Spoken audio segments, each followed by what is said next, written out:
یکی از اقسام کلمه اسم بود. اسم به معنای سمون است. سمون به معنای بلندی و به معنای وسمون است و وسمون به معنای علامت است.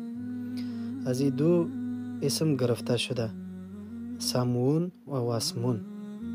خب در اصطلاح معنای مستقل به نفسه داره، یعنی این معنا امی اسم ما به خودش معنا داره، دارای معنا می باشد و دیگر در زمانهای سیگانه قریب نمیشه. در زمانهای سیگانه قریب نمیشه. زمانهای سیگانه که همون ماضی، مضارع، امر است.